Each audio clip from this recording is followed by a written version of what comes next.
Holy flippin' heck. Hey guys, it's me, Jimmy. Guys, I'm here coming to you with a review. Today's review, guys, is a game that I've been playing pretty goddamn heavily on the Nintendo Switch and on the PC.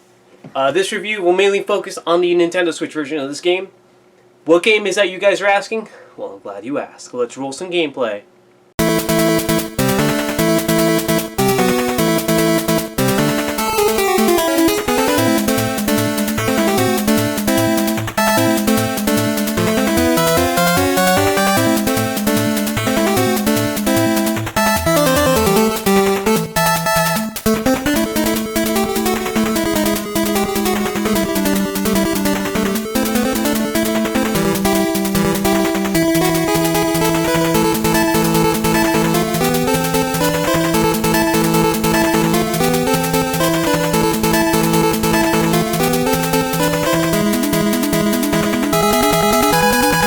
Holy flippin' heck, yeah guys, that's right.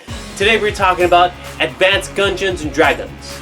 I should say Farewell to Arms as well. The final update to Enter the Gungeon by Dodge Roll. So, let me start by saying that this game looks absolutely stellar. The use of limited 3D work that is in the game every once in a while. The fact that the game is 2D sprites as well. The fact that everything looks and moves super well. And I guess I'm just going to jump right into it. The gameplay in this game is pretty great. It's a twin-stick roguelite bullet hell shooter. Yeah, I know, that's kind of a mouthful to say. So one stick moves, the other stick aims your gun. You can map the buttons to certain triggers or to whatever button you like. I have the triggers mapped to the shooting buttons, and the left trigger to dodge rolling, which the dodge roll mechanic is something that you'll be using quite a bit in this game. Like, holy crap guys, you're going to be using that quite a bit to get out of some pretty difficult situations.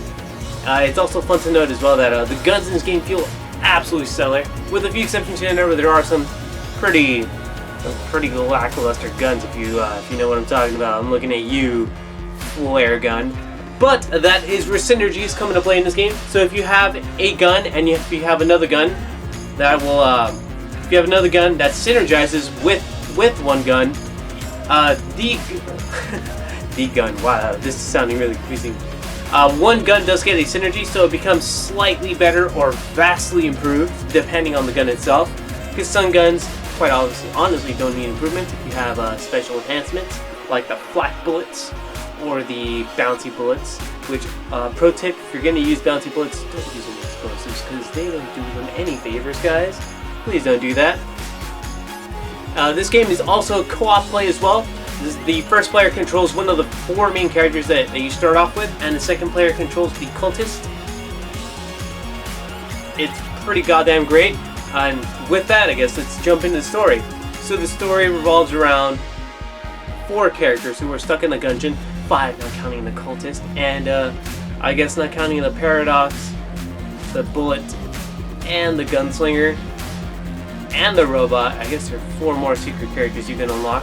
So with a total of 8/9 if you're counting the cultists, who are there in the gungeon to kill their past. So in the game as you go on, you collect parts of a bullet that can kill the past, which you use in the gun that can kill the past. Yeah, I know, that's a lot of past killing, in order to right a wrong that your character has performed in their life. And honestly, that's pretty much it. So guys, it is pretty fun to note that the dodge roll mechanic in this game is actually inspired by the dodge roll from Dark Souls themselves, and it's also, as I mentioned earlier, the company that made this game is called Dodge Roll. They like the move so much that they actually named themselves after the move itself. That's pretty good. That's actually pretty facetious if you ask me. And yeah guys, there's really not a whole lot I can say besides that this game is goddamn tough. Like, holy flippin' heck, let us talk about difficulty in this game. So this game, the first time you play this game, guys, get ready to die a lot. And I mean a lot, guys. There are some runs where if you get really good at the game, it doesn't even really matter what types of guns or special items you get in the game, because you will do absolutely great. But there are times where you will get really good items and you will completely fuck up a run by either dodge rolling into enemy bullets, or honestly just not paying attention because you're being swarmed by bullets. And this game does live up to the bullet hell moniker that it's known as. Because holy flippin' heck, guys, this screen gets absolutely flooded with bullets. Granted, in this game, anytime you take a hit, it generally does feel like as though it is your fault for not paying attention to the enemies in the screen or just anything going on in general all around you. Because this game gets absolutely wild. And yeah, guys, let me start off by saying that in this game as well, you also get 3 types of items from chests. There is a D rank chest, C rank chest, B rank chest, A rank chest, which are the big red chest, and the S chest, which are the big black chests that you get in the game that contain different quality items. And there are 3 different types of items as mentioned. There are guns, which obviously guns I don't really have to mention. They shoot, they aim and shoot. Some guns are better than others, but that goes without saying. Synergies do play a factor in that. And then you also have your active and passive items. Active items obviously act like items that you have to press a button to use. For the purposes of my playthrough, I mapped that to the L trigger instead of the L button it comes standard on. And then you have your passive items. Passive items that will affect your characters, well, just kind of by you doing nothing. These either affect the way your shots, your bullets act on screen, or your stats themselves. It's also interesting to know that this game does have hidden stats as well. There are 3 in particular that you should know about. There is Magnificence, which will actually dictate the random occurrences of A and S chests that appear in your run. And there is also Coolness, which actually determines when a treasure chest will appear in a room after you clear it of all enemies. And then there is the big one, which is Curse. So all these statistics in question are actually ranked from 1 or from 0 to 10 if I remember correctly, and each one affects the game. Curse is one of the more interesting ones because if you have high enough Curse, you will start fighting enemies that are called jammed, and they will appear on screen as red and black enemies. They also fire red and black bullets as well, and they honestly, since they're jammed, they deal more damage, so they deal a full heart of damage instead of half a heart.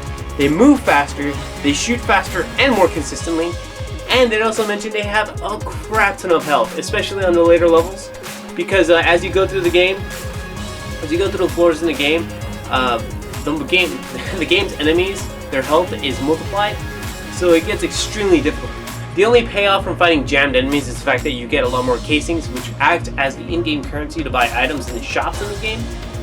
And honestly, guys, sometimes holding out on that extra heart to buy a weapon or to buy a key for a chest, sometimes it's really not worth it. Sometimes you get an item or a weapon you're never going to use in the game, and that super sucks. So I guess with that, let's actually talk about some levels in this game. So the levels in this game, there are 5 floors that you start off on. There is obviously the first floor all the way to the last floor, which is called the Forge. That's where you fight the High Dragon. It's also fun to note that the enemies you fight in this game, they're usually never the same. The bosses as well, there's a multitude of bosses you can fight in this game. There's also Lich chests, which is a pretty fun one to find. There's also a bountiful amount of gameplay modes that you can play through, such as Rainbow Mode, which honestly was my preferred way to play the game, and it's also how I beat the game. There's also if you get good enough, you can discover hidden floors in the game. So like the Oubliette, the Resourceful Rat Slayer, the RNG Department, Bullet Hell, and yeah guys, let me start off by saying that these floors are not the easiest in the game. Some of these floors get absolutely bonkers with how absolutely insane they are. The Oubliette, the first time you go there, you really don't know what to expect. The enemies are pretty goddamn tough. The RNG Department is a fun little area where all the bullet can, which are the enemies in the game, actually wear clothing, which is actually pretty goddamn hilarious. The Resourceful Rat Slayer is pretty much where you fight the Resourceful Rat, who is a character in the game who will steal items from you every time you leave a room. And yeah, that guy's a dick. It's actually pretty fun to actually get a chance to fight him and whoop his ass in combat. It's also pretty fun that the last fight you have with him, in the last phase of it, there is a punch-out style fight that you have with him. How rad is that, guys? So guys, with all that being said, If you see everything on screen and if it looks good to you, honestly, I highly, highly, highly recommend you buy it. This is the game that my best friend and I have been playing for hours at a time. The Nintendo Switch version, I've honestly logged in over 100 plus hours into it easily just because of how great it is. The fact that the Gungeon, the Gungeons are procedurally generated, you never get the same playthrough ever. The fact that there's so many guns, and I mean hundreds and hundreds of guns in the game, it's never boring. There's always something new and fun to discover, something really interesting, like combining different kinds of ammo, or different kinds of like active items with guns, or synergies even that you discover. Characters to unlock, like the Gunslinger, who is pretty goddamn OP, like let's be serious about it. The fact that the gameplay is so goddamn quick and fast, the fact that there's hidden stats, the fact that you fight chests that are mimics, the fact that there's also a chance of fighting giant bosses, so bosses that are even more difficult than normal bosses. It's absolutely a whole bunch of fun, guys. So, with all that being said, would I recommend this game? So, this game does have a very steep learning curve. With that in mind though, I do recommend this game, but if you do pick it up, realize that you're going to be in for one hell of a time. Because this game is going to be absolutely tough. This game is very much balls to the wall, no frills, does not hold your hand. It's gonna slap you in the face, take your money, kick your dog, spit on your mom, take your car, crash into a post, blame it on you, you get arrested, you go to jail, you get out on bail, but then you go to jail for fraud, for taxes you didn't, I don't know, whatever. You get the idea. This game is pretty goddamn tough, guys. So guys, I definitely recommend it, but realize it is extremely tough, so get good. And Casey is not the worst weapon in the game. So with that being said, guys, remember that you are loved, and remember to stay absolutely radical, alright guys? This is Jimmy, and I'm signing out.